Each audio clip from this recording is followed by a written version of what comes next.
3 days before Christmas in 2022, while Denver's streets sparkled under a blanket of snow and soft jazz renditions of holiday classics drifted from passing cars, my world quietly unraveled with one phone call. I had just stepped into my one-bedroom apartment near Capitol Hill, exhausted from another double shift at the community clinic. My fingers were numb, my breath still fogging from the icy wind. I kicked off my boots, peeled off my navy scrubs, and sighed at the sight of the small suitcase by the door. Already packed. A pine green scarf was folded on top, and a handful of carefully wrapped gifts, each one thoughtful, intentional, waited patiently beside it like silent offerings. I'd remembered the nutmeg.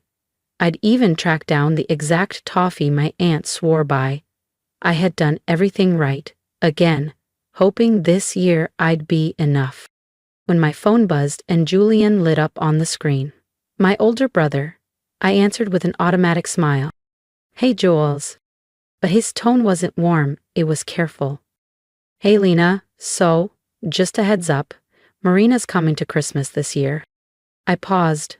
His new girlfriend, the one who practiced sound healing and once saged the living room because I mentioned I worked in palliative care. "She's really big on emotional alignment," he continued. "And the energy you carry from the clinic, it's just kind of a lot for her. So we thought maybe for this year, you could just take a break. You understand, right? Nothing personal." I stared at the blinking lights on my thrift store tree, suddenly dimmed. Nothing personal. Before I could respond, my mother called. Her voice was sugar-coated steel. "Sweetheart, we just want peace. You know how sensitive Marina is. If you come, it could make things awkward. Honestly, if you show up, we may not open the door." No lies, no sugar-coated omissions, just rejection, delivered with a bout. I didn't shout, I didn't cry, I didn't beg to be included. I just stood there, phone in hand, looking at the little gifts I'd wrapped with trembling hope. For people who had never made space for me, people who only noticed my absence when it inconvenienced their comfort. And this year, finally, I let that silence speak for me. I moved slowly, deliberately, like someone folding up the last chairs after an invisible funeral.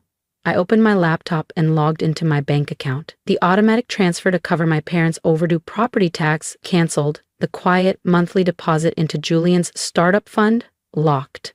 The car insurance plan I had co-signed for Dad last year terminated. I wasn't angry, just done. For so long I'd believed that if I gave enough, stayed useful enough, kept showing up with casseroles and calmness, I'd earn a seat at the table.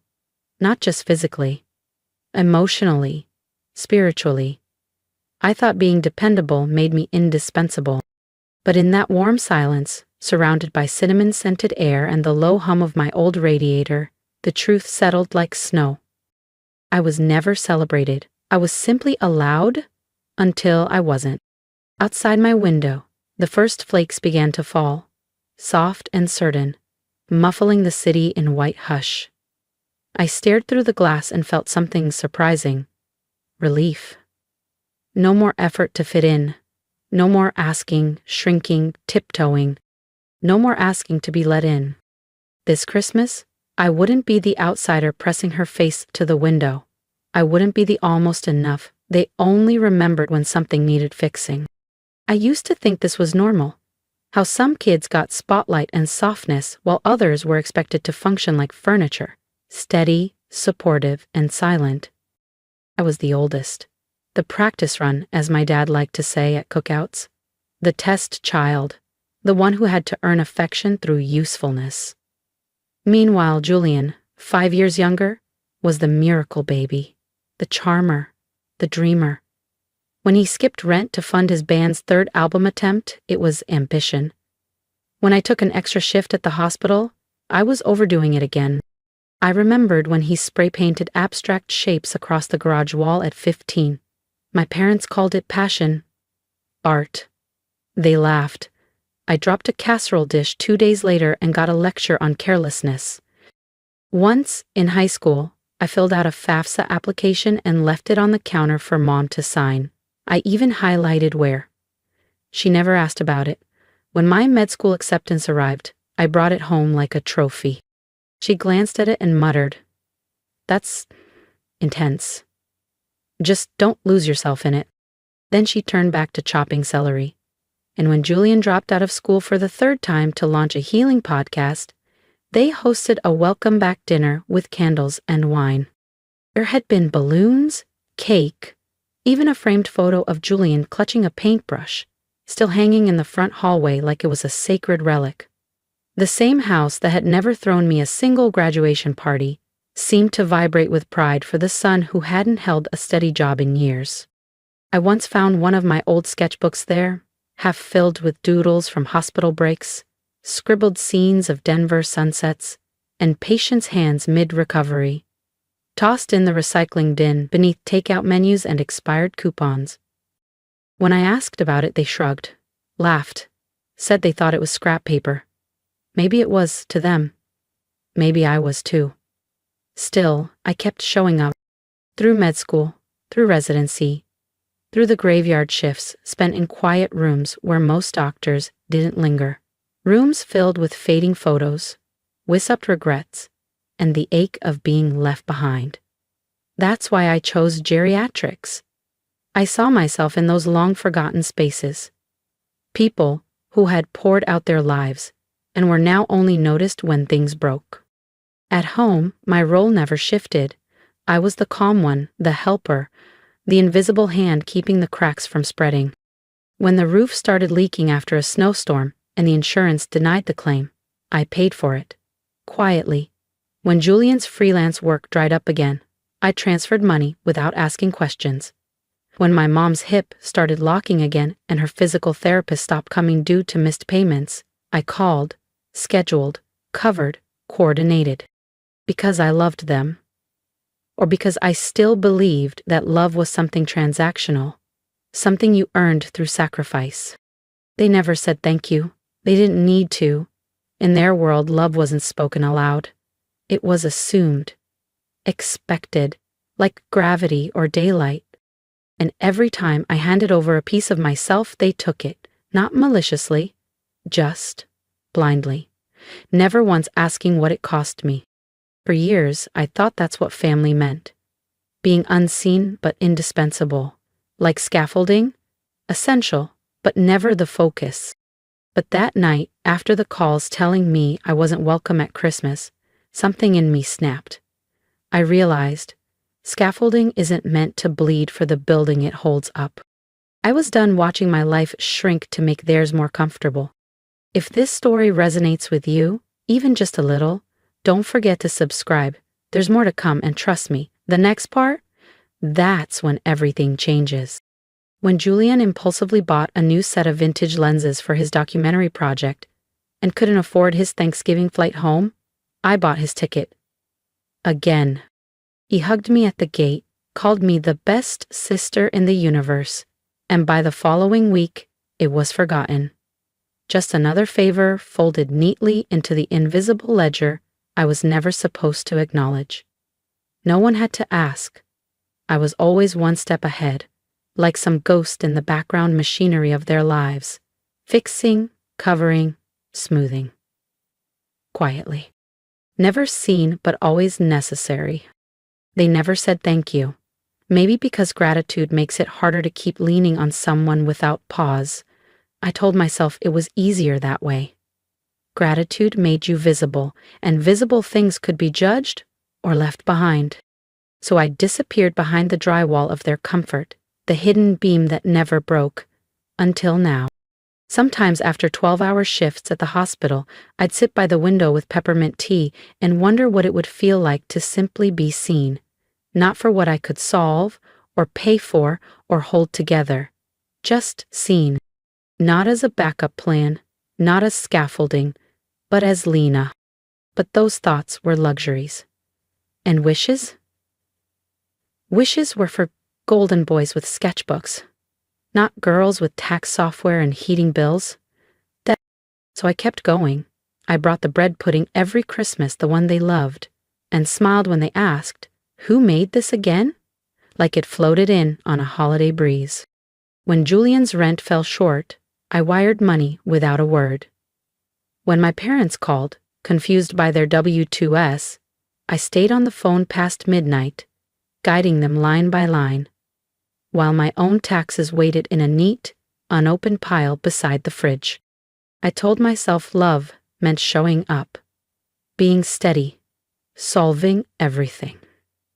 That, one day, if I carried enough weight, someone would turn around and finally see me under it.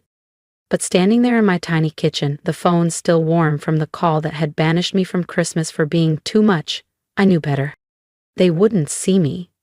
Not because they didn't care, but because I had never asked them to. I had trained them not to. That night, with cinnamon clinging to the air and snow falling like absolution beyond my window, I picked up my phone. Not to call, not to beg. I opened my banking app. Quietly I hit cancel. The $800, 0 cents I'd been sending each month to keep their mortgage afloat, gone. Emergency savings, locked. No more surprise repairs, no more middle-of-the-night rescues. Julian's dead car battery next winter. That would be his problem. At first, it felt robotic. Just a few taps. Cancel auto transfer. End payment authorization. Freeze joint access. Like brushing my teeth or paying my rent. Routine.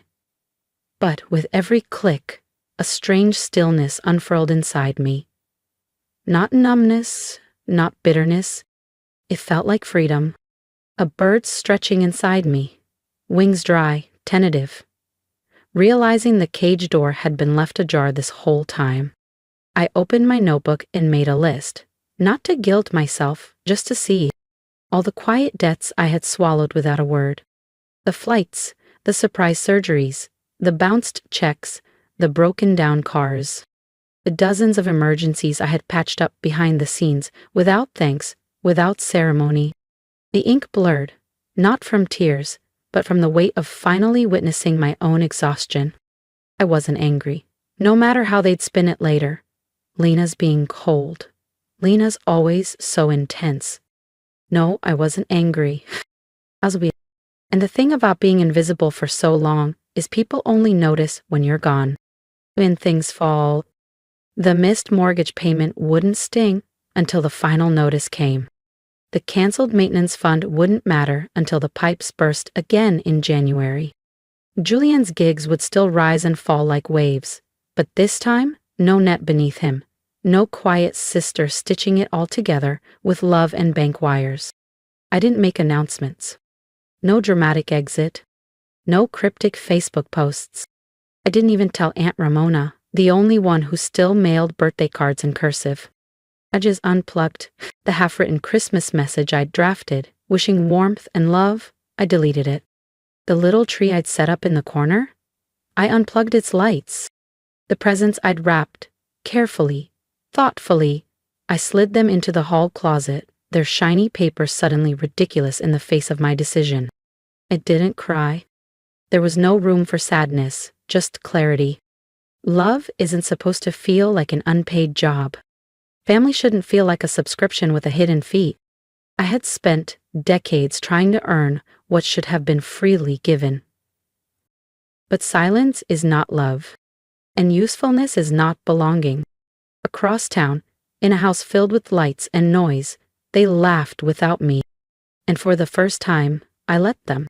I let them build their celebration on the illusion they had spent years curating, the one where I was the problem, the one where my silence was interpreted as bitterness, my distance as blame, where I was the heavy one, the complicated one, the one who never quite fit the sparkle of their curated holidays.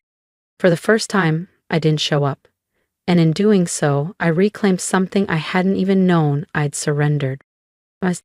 Christmas morning arrived, soft and gray, the Denver skyline cloaked in fog, snow still clinging to the roofs like forgotten frosting. The silence outside echoed the silence within. I sat by the window wrapped in my favorite blanket, the one that smelled faintly of rosemary and comfort. A warm mug of cinnamon apple tea cradled in my hands, the steam rising like memory. I didn't light the tree. I didn't press play on the carefully curated holiday playlist. I once used to fill the gaps. I didn't call. I didn't text. I simply was. Quiet. Whole. Still. The presents I'd wrapped sat untouched in the corner. Colorful, cheerful, a little naive.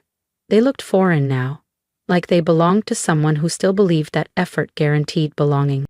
But there was no grief that morning. No ache. No tears. Just stillness. Sacred, cleansing stillness. Like the breath after a long scream. Like air after a storm. I hadn't realized how much noise I'd been carrying until it vanished. Time moved differently that day. Noon passed like a whisper. No calls. No background clatter from my parents' kitchen. No festive selfies from Julian and Marina with hashtags about joy. No Venmo requests for surprise holiday expenses. Just silence. I felt no urge to interrupt it. Until evening fell and the sky turned a bruised purple. My phone buzzed once, then again, 3 times in total. At first, I ignored it, probably some group thread from work I'd forgotten to mute. But then, a message lit the screen. Ramona, can you answer? You've done enough damage already. I froze. Damage? I hadn't even been there. My phone rang, her name flashed again. I picked up, my voice rough from disuse. What happened? Her tone was gentle, like she was approaching something broken. They're saying you ruined Christmas, she said quietly. But Lena, you weren't even there. The words hit like ice. I blinked. How do you ruin something you weren't invited to? She hesitated, then began explaining in fragmented pieces. Apparently sometime after dinner, Marina, wineglass in hand, began admiring the family photos on the mantel. She had paused in front of one photo, a faded, slightly crooked snapshot from a birthday party long ago. I must have been 11 or 12, caught mid-laugh, in a too big maroon sweater, one sleeve nearly swallowing my hand. Marina tilted her head, squinting, and then she said it, clearly enough for the whole living room to hear. That's Dr. Lena Morgan, isn't it? Aunt Ramona nodded slowly. She's the one who sat with my neighbor through the night. Saved her life, really. The air shifted. Laughter cut off like someone had flipped a switch. Forks hovered mid-air. Glasses stopped clinking. Julian went pale. My mother's smile froze. Marina looked from face to face and asked, Wait, Lena's your sister? The one you talk about? No one answered right away. But whatever they said, whatever half-truth or evasive comment came next, was enough. Marina gathered her things, thanked everyone with a politeness sharp enough to cut glass, and walked out. Just like that, by the time Aunt Ramona called me, the ripple had already begun. Marina had posted something, nothing explosive, just honest. A few sharp lines about how families rewrite people to fit prettier stories, about how silence is a form of erasure, about the damage done in rooms lined with smiling photos of people you pretend don't exist. I didn't know the exact wording. I didn't need to. I could picture it clearly, the crash of the curated image, the family friends reading between the lines, the art circles in New York, small and gossipy, the quiet unraveling of a brand built on charm and exclusivity. And for once, someone else had noticed. Not someone raised in it, not someone trained to interpret cruelty as affection. Someone who had seen me, not as a burden but as a human being, a doctor, a sister, a presence. That night, sitting alone in the stillness of my apartment, I learned something more powerful than any comeback. Sometimes the sharpest truth is the silence you leave behind. The day after Christmas it began, desperation leaking through polished cracks. An email titled, Let's Reset Things. It read like a corporate memo, bland, polished, full of nothing. It was signed jointly by my mother, my father, and Julian, as if unity could overwrite decades of fracture. No real apology, just talk of heightened emotions, holiday stress, valuing family. Buried halfway down, I found the real request. Could I reach out to Marina, clarify things, smooth it over? Not because they missed me. Not because they finally understood. But because Julian's art career was at risk. It wasn't about me. It had never been about me. Just the mess my absence had left behind. A mirror they could no longer avoid. They hadn't reached out because they missed me. They had simply realized the cost of erasing me had risen higher than they were willing to pay. I didn't reply. That night, as snow whispered against my windows, my phone buzzed again. This time, it wasn't family. It was the hospital administrator. David Reynolds, a man I'd only met once at a charity gala. Kind eyes, firm handshake. He sounded hesitant. "Lena," he began, "this is a little awkward. But I got a call from your father." He cleared his throat. He said he's worried about your emotional well-being, that maybe you've been under stress lately and might need some time off. My blood turned to ice. Not the kind that numbs, but the kind that hardens, sharp, clear, weaponizing concern. My father, the man who once laughed that I was too intense for my own good, was now using that very trait to paint me unstable, not because he believed it, but because he thought it would control me, shake me, scare me into silence. It didn't work. David saw through it. Said as much. But the message was clear. They weren't seeking reconciliation. They were seeking leverage. And that failed. The next move came. A curated smear campaign through group texts. Quiet whispers to cousins and distant aunts. "Lena's just going through a tough time right now. She's isolating herself. She's overwhelmed." No mention of Christmas. No mention of exclusion. Just concerned, weaponized into control. A cousin I hadn't spoken to since Julian's first art show messaged me out of nowhere. "Hey love, if you ever need a yoga retreat, I've got a discount code." Overwhelmed? Awake. Each polished manipulation, every betrayal wrapped in performative care, only sharpened my clarity. They weren't protecting me. They were protecting their narrative. The one where Julian was the gifted heart of the family and I was the quiet utility who never made waves. But I was done smoothing their story. The snow outside kept falling, slowly erasing the footprints of every path I'd taken to make myself smaller for them. And for the first time, I felt no urge to correct the record, no need to defend myself. I knew the truth. But it didn't end there. It never does, not with people who believe they are entitled to your silence.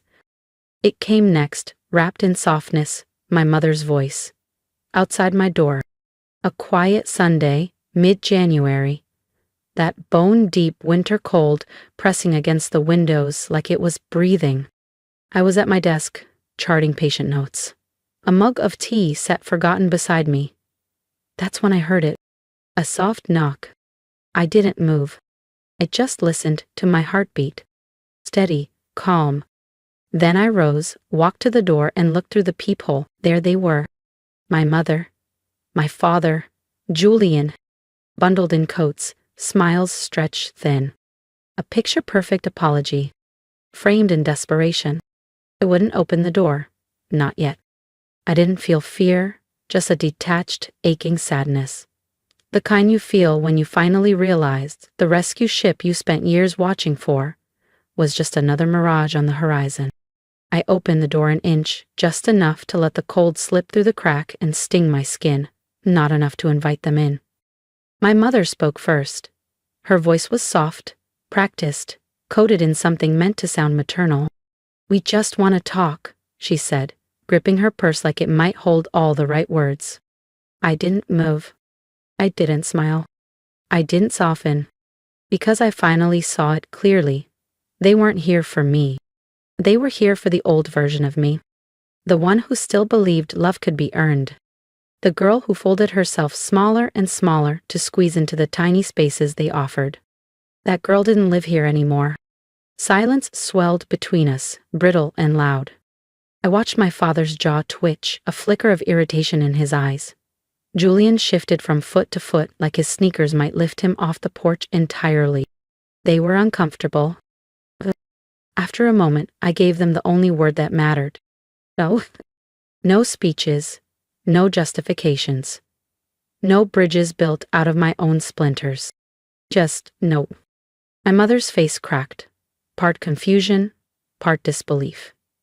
As if she couldn't fathom that the reliable scaffolding she'd leaned on for decades had finally crumbled by choice. I closed the door. Quietly, not a slam, not a statement, just a boundary.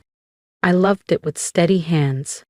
Outside, I heard the rise and fall of muffled voices, first pleading, then sharper, tinged with the frustration of people not used to being denied.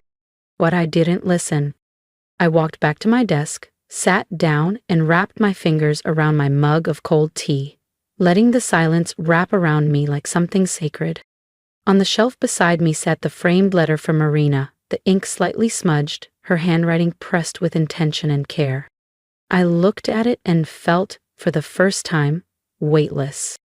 I thought of all the years I'd spent trying to mold myself into a daughter they could applaud, of how I'd soaked up their guilt, their silence, their neglect, and turned it into fuel to keep showing up. I was never meant to be a mirror, ever born to reflect their pride, or to absorb their disappointment. There was something else. And maybe, finally, that was enough. They didn't leave right away. I heard shoes shuffle, voices murmur, desperation curling at the edges. Then another knock, softer. "Lena, please, we just want to talk." I stayed seated. The framed letter from Marina anchoring me. My tea cold, bitter, and strangely satisfying. I let the knocking continue until it softened, then stopped. Silence settled again. Not hollow this time, but full. For the first time, I understood. Forgiveness doesn't always mean reopening the door. Sometimes it means choosing not to.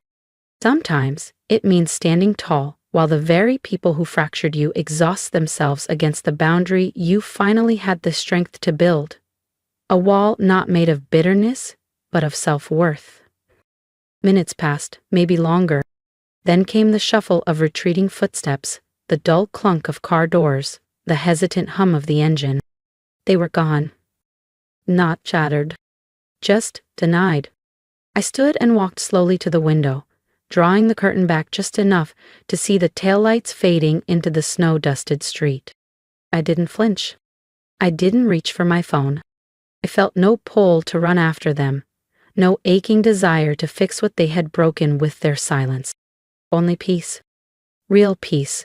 The kind that settles deep in your chest when you finally stop begging for a seat at a table that was never set for you. Turned away from the window. My apartment felt warmer now. Not louder, not brighter, just mine. The Christmas tree still stood in the corner, its lights unplugged, ornaments untouched. But it no longer looked sad. The wrapped gifts, still there, but no longer symbols of rejection. They were reminders. I had tried. I had loved. I had given the best parts of myself with open hands. They just never saw it. I brewed another cup of tea, stronger this time. Let the steam rise around my face as I pulled the blanket tighter across my shoulders, and returned to my desk. The letter from Marina caught the afternoon light. "You made a difference," she had written. "You didn't give up. You made her feel like she mattered." My fingers brushed the frame, wooden, imperfect, solid. The cool glass was smooth beneath my skin, real, unshakable. Even when your family refuses to see your worth, someone else will. Someone honest. Someone watching. I thought of all the years I spent folding myself to fit, and finally realized I was never meant to be smaller. Not for them. Not for anyone. Closing the door hadn't been an act of cruelty. It was clarity. They hadn't come because they loved me. They came because they needed control. The quiet, dependable version of me who no longer existed. But that girl, she was gone. In her place stood a woman who finally knew. Love doesn't require your silence. It doesn't demand your sacrifice. And it never, ever asks you to shatter just to keep someone else whole. I sat back, sipped my tea, and watched the snow fall. Soft, silent, cleansing, and I realized this time I had saved myself. Maybe for the first time, I was free. The days passed slowly, gently, like deep breaths after a storm. The silence no longer felt like isolation. It felt like space I had never been allowed to claim before. I went back to work. I made rounds at the hospital. I sat with patients whose families came with flowers and cards, and with those whose rooms stayed empty except for the hum of machines and my quiet presence. I listened. I stayed. I did the work that mattered, the kind that doesn't trend online, that doesn't make for glossy photo albums, but holds lives together all the same. Then one afternoon, a small package arrived. No return address, just my name handwritten on the brown paper in neat, slanted lettering. I opened it carefully. Inside was thick ivory stationery, the ink slightly smudged at the edges. It was from Marina. She wrote about her grandmother. How she still practiced yoga twice a week, still walked to the farmer's market every Saturday. She remembered in detail the days when the world had quietly started giving up on her, and how there had been one doctor who hadn't, who stayed past visiting hours, who treated her like a person, not a patient, a woman still capable of joy, still worthy of dignity. You didn't just save her life, she wrote. You reminded her she was still living. I read the letter 3 times, traced the words with my fingers, and that night, I framed it, hung it above my desk where the morning sun could touch it, a quiet, permanent reminder. I was never invisible, never too much, never a burden. I was exactly who I needed to be all along, and their inability to see that was never mine to carry. Weeks later, another email arrived, less polished this time, more desperate. We miss you. We never meant to hurt you. Can we start over? And buried near the end, like a sliver under the skin, came the real reason. Please ask Marina to take down her post. Ethan's having trouble finding work now. It's affecting his future. Not an apology, not remorse. Just another transaction. Another debt they assumed I'd pay to keep the peace. I didn't respond. Some bridges don't need rebuilding. Some doors, once closed, are meant to stay that way. Not out of hate, but out of self-respect. That evening, as I filed notes at my desk, sunlight stretched across the letter from Marina. I leaned back, closed my eyes, and for the first time in years, I felt whole. Not because someone finally told me I mattered, but because I had stopped asking for permission to believe it. If my story resonated with you, I'd love to hear from you. Leave a comment, tell me what part hit home, or simply say you see me, because maybe in doing so, we remind others they're not alone. If you've ever felt overlooked, like you had to earn love through silence or sacrifice, please know this: you are allowed to take up space, you are allowed to say no, and you are allowed to build a life that doesn't include people who only show up when it benefits them. Let's start choosing peace over performance. Together.